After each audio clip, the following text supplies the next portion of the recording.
ये video science class 9 chapter 3 का part 2 है और इसके पहले के पार्ट में हम लोगों ने पढ़ा था कि किस प्रकार से लेवॉइजियर ने लॉ ऑफ केमिकल कॉम्बिनेशन को दिया था। तो अब हम पढ़ते हैं लॉ ऑफ केमिकल कॉम्बिनेशन और देखते हैं वे कौन कौन से साइंटिस्ट थे जिनके एक्सपेरिमेंटल वर्क के आधार पर लॉ ऑफ केमिकल कॉम्बिनेशन को दिया गया। The following two laws of chemical combination were established after much experimentation by Lavoisier and Proust। तो आप देख सकते हैं जो लॉ ऑफ केमिकल कॉम्बिनेशन दिया गया वह लेवॉइजियर और प्राउस्ट के एक्सपेरिमेंटेशन के आधार पर दिया गया।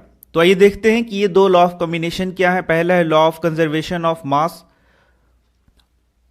और दूसरा है लॉ ऑफ कांस्टेंट प्रोपोर्शन। तो आइए एक एक को करके आप पढ़ते हैं हम लोग। Is there a change in mass when a chemical reaction takes place? तो यदि कोई केमिकल रिएक्शन होता है, जैसे मैं बता रहा हूं आपको A से B का केमिकल रिएक्शन किया जाता है और मान लीजिए C और D का फॉर्मेशन होता है, तो यह एक केमिकल रिएक्शन है या फिर बोले केमिकल चेंज है। तो क्या यहां पर कुछ मास में परिवर्तन होता है? यही हम लोगों को देखना है कि यदि ए और बी हम लोगों ने लिया और इसको कंबाइन कराया, केमिकल रिएक्शन कराया और इससे सी और डी का फॉर्मेशन होता है, तो यहां जितना मास था क्या प्रोडक्ट में भी उतना ही मास होता है? इसे हम लोग रिएक्टेंट्स कहते हैं और इसे हम लोग प्रोडक्ट्स कहते हैं। तो क्या जो रिएक्टेंट में हम लोगों ने मास लिया है प्रोडक्ट में भी उतना ही मास आता है? तो चलिए इसे हम लोग देखते हैं एक एक्टिविटी के थ्रू।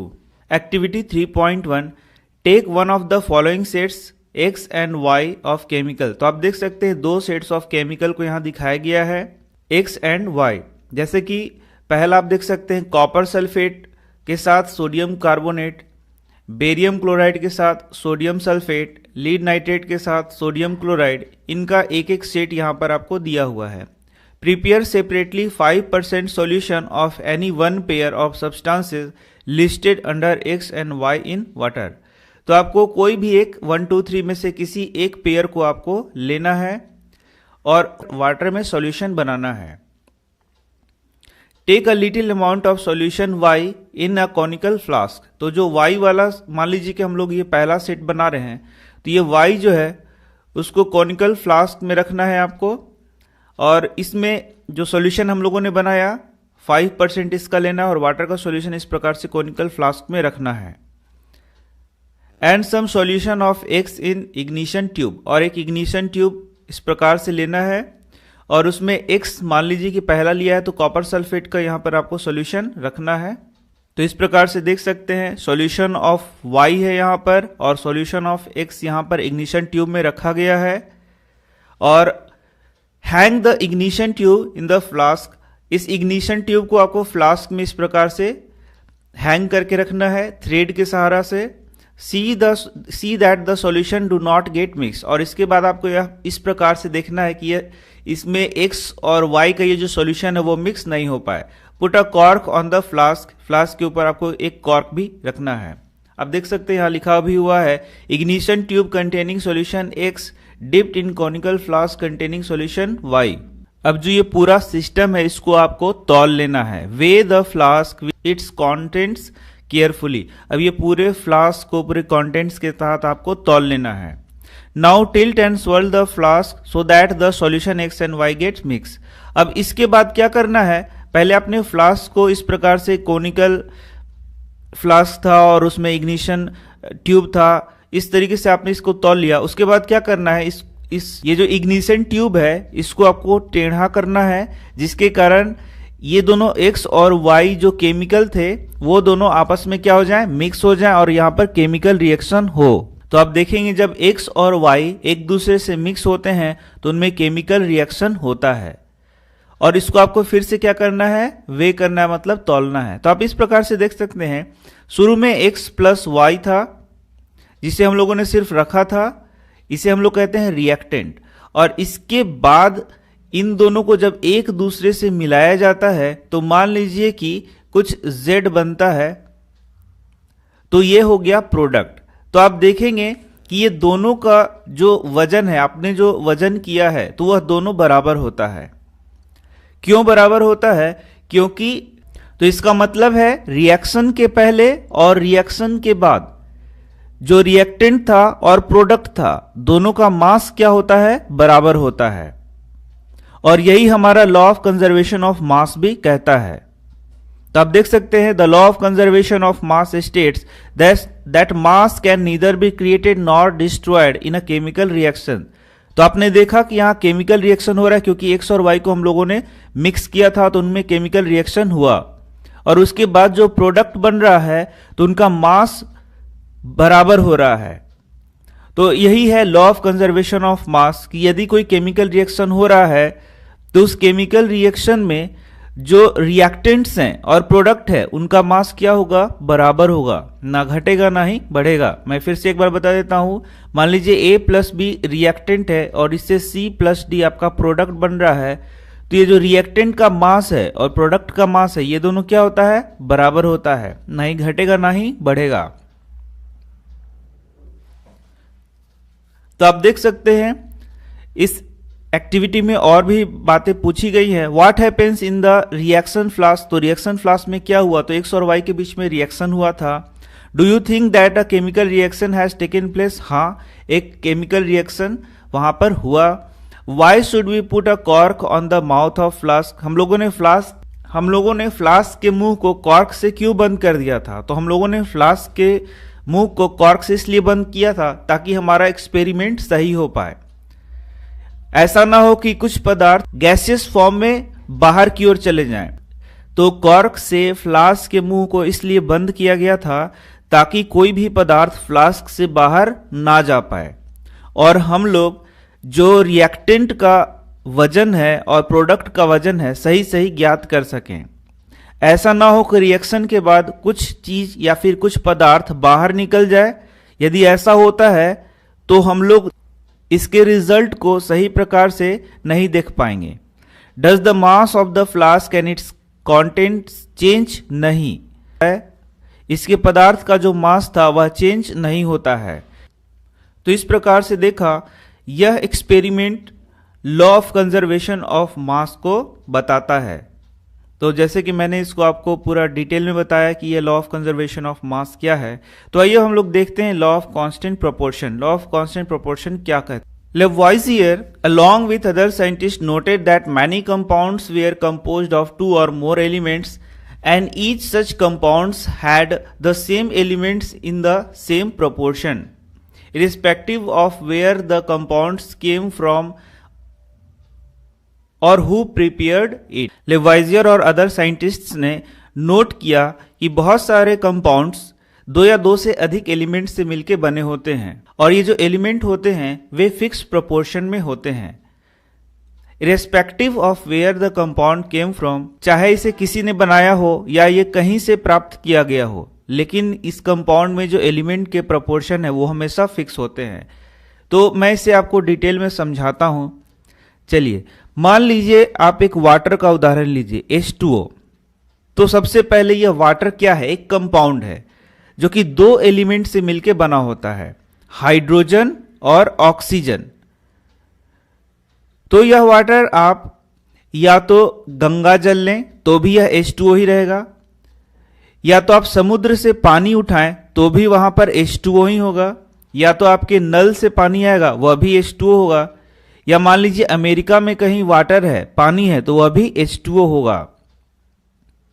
इसका मतलब क्या है कि चाहे यह पानी कहीं से आपने उठाया है, यदि आप उसे पानी मान रहे हैं, पानी आपको मानना आवश्यक है, तो वहां पर देखेंगे कि हाइड्रोजन का कितना एटम होगा, 2 एटम, और ऑक्सीजन का कितना एटम होगा, 1। हमेशा यही होगा।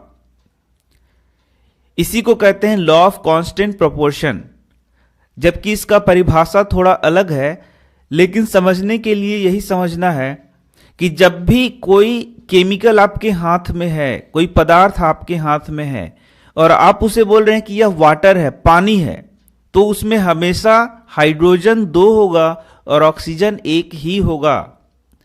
यही है लॉ ऑफ कांस्टेंट प्रोपोर्शन। ऐसा नहीं है कि जो कुआं का पानी है उसमें H3O हो जाएगा, अमेरिका का पानी है उसमें H4O2 हो जाएगा। ऐसा नहीं हो सकता है। यदि ऐसा है तो ये फिर पानी नहीं कहा जाएगा, इसको वाटर फिर हम लोग नहीं कहेंगे, ये कुछ दूसरा चीज होगा। यही है लॉ ऑफ कांस्टेंट प्रोपोर्शन कि यदि आप किसी एक कंपाउंड को कहीं से भी एकत्रित करें या किसी भी मेथड से उसको बनाएं, तो उसमें जो कंस्टिट्यूएंट एलिमेंट्स होंगे उनका प्रोपोर्शन क्या होगा, हमेशा फिक्स ही होगा। जैसे कि मैं एक और उदाहरण देता हूं, ग्लूकोज C6H12O6। तो यदि आप चीनी को घोल के ग्लूकोज बना रहे हैं तो भी C6H12O6 ही होगा। यदि आप इस ग्लूकोज को रोटी से निकाल रहे हैं, आटा से निकाल रहे हैं, तो वहां भी ये C6H12O6 ही होगा।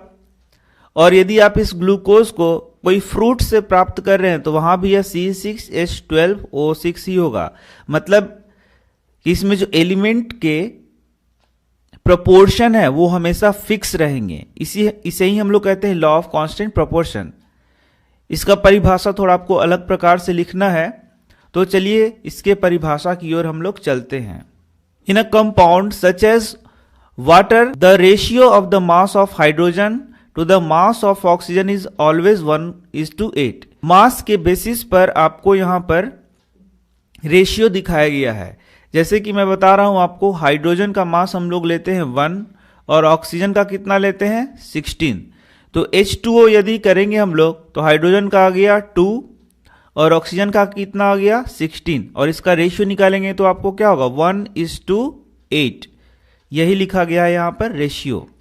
यह आप आगे पढ़ेंगे किस प्रकार से मास निकाला जाता है, किस प्रकार से इसको याद भी करना होता है। Whatever the source of water, जैसे मैंने आपको बता दिया कि वाटर का सोर्स जो भी हो, वाटर आप कहीं से एकत्रित करें, यदि आप उसको वाटर कहते हैं तो अब मास के तौर पे हम लोग देखेंगे कि हमेशा हाइड्रोजन और ऑक्सीजन का रेशियो बाय मास 1:8 होगा। हाइड्रोजन हो जाएगा 1 और ऑक्सीजन क्या होगा 8। यहां मास के रूप में हम लोग रेशियो दिखा रहे हैं। Thus, if 9 gram of water is decomposed, 1 gram of hydrogen and 8 gram of oxygen are always obtained. तो ये मैं आपको आगे बताऊंगा, जब हम लोग न्यूमेरिकल करेंगे तब यहां समझाना थोड़ा मुश्किल है। Similarly, in ammonia, nitrogen and hydrogen are always present in the ratio 14:3 by mass. तो आप अमोनिया देख सकते हैं NH3 होता है और रेशियो बाय मास आपको निकालना है, तो अमोनिया में N का हो जाएगा आपका 14 और H का हो जाएगा 3। तो बाय मास इसका रेशियो निकालेंगे तो 14:3 आ जाएगा।